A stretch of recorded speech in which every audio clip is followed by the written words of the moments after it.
Good morning. This is the Great Basin Fire Potential Briefing for Wednesday, November 4th.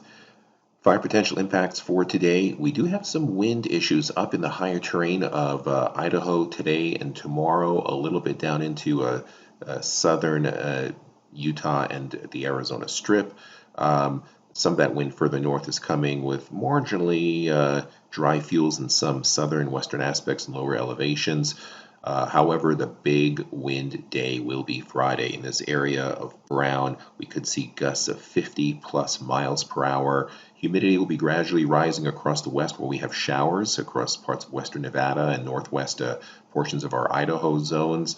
But in this belt further eastwards, surface humidity still marginally dry, fuel still critically dry.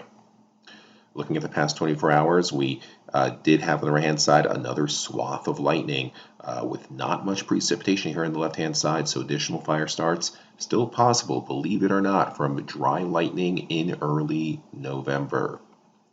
And you can see some of the initial attack, moderate to locally heavy in some spots, new fire starts in the red, over 24 or so starts. Existing recent fires, and down here in southern Utah, some of those recent fires were from lightning yesterday. We'll have to monitor as that wind approaches, increasing size on some of those fires, most still staying fairly small, but getting new starts also, even in parts of Idaho, some of the drier pockets through there. We can see how dry it has been over the past 7 days. Not much precipitation here on the left-hand side, and if we compare that to percent of normal, almost the entire geographic area is 0 to 5% of normal weekly precipitation. We see our fuel conditions, our ERC charts, 80th to 90th percentile in the red, and still in the 70th to 80th percentile across over half of the geographic area. Combining that with live fuel moistures in the sagebrush, still critically dry, below 100% and down near 50 or 60 in some areas. If there's wind and there's an ignition, there is a potential for fire spread.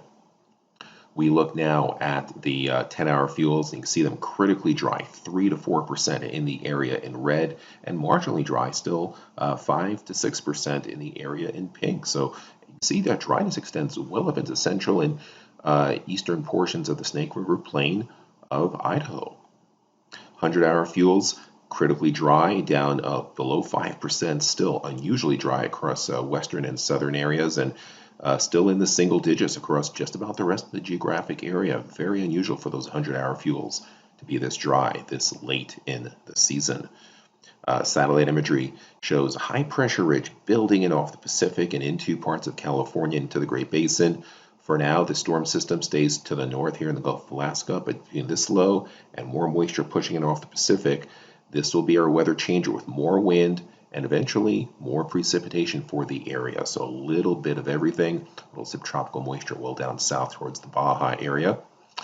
So for today, high pressure builds in, see the dryness in the atmosphere in that tannish shade. Deep storm system gathering strength in the Gulf of Alaska, drawing in some moisture off the Pacific. Some subtropical moisture here too, well to our south. You can see that the southern third of the area critically dry, marginally dry in yellow. Relative humidities, 20 to 25% in the north, low to mid-teens in the south.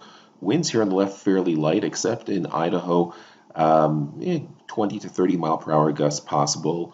In a lot of those areas, fuels marginally dry in some of the lower elevations, not so much in the higher.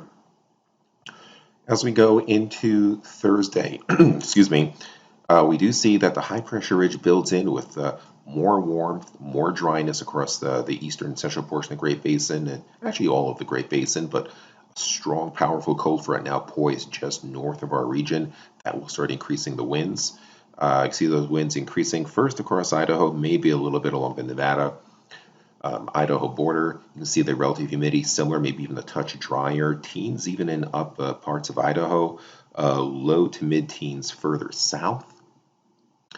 Now on Friday, that's when the map significantly changes, deepening low pressure over northern California, drawing up some high-level and mid-level moisture from Arizona into parts of eastern Utah, with the feeling here is that the surface humidity still will be fairly dry. And so we're going to have a fine line between dryness and moisture. We do have high risk for wind for a large portion of the area because the wind field is going to be so strong and there's not much precipitation yet to soak into some of those critically dry fuels. You can see on the left-hand side the wind strength in the purple, 35 to 45 pockets of over 50 or 55 mile-an-hour winds in the brown. And you can see in those areas the relative humidity still in the teens to low 20% range. So as dry as we've been, that's not going to bring about the moisture of extinction. If there's a fire burning somewhere, that could continue to increase fire threat. 3-day precipitation totals. This is going to take us into Saturday morning. So through Friday, probably staying dry, but Friday night, the moisture does arrive into parts of Nevada and far western Idaho. Now on Saturday, this is when things change for much of the region. The low pressure area deepens across the area. Lots of moisture being pulled up. Still questionable how much relative humidity will rise at the surface. The feeling is it will by the afternoon hours. Again, this is a late afternoon map, but during the morning and midday hours, the winds will still be extremely strong across southern and eastern portions of Utah and parts of the Arizona Strip, with humidity levels still borderline critically dry. So we do have high risk for those areas, but we will be rapidly moistening across western and northern areas. And then by Sunday, we'll all be under the influence of this deep and very cold low pressure with the steady precipitation in the dark green, showers in the light green. Snow levels under this low, extremely low, below 4,000 feet. In some areas, I'll take snow down to the valley floor, greening things up in most of our area, and everyone turns green as this low pressure area, this coolness and higher humidity remains in control on Monday. Tuesday, some more moisture swings on through. So again, through day 7, things really start to quiet down. You can see that the total 7-day precipitation, this comes through, especially later on the weekend into early next week. This would be season ending for just about the entire area.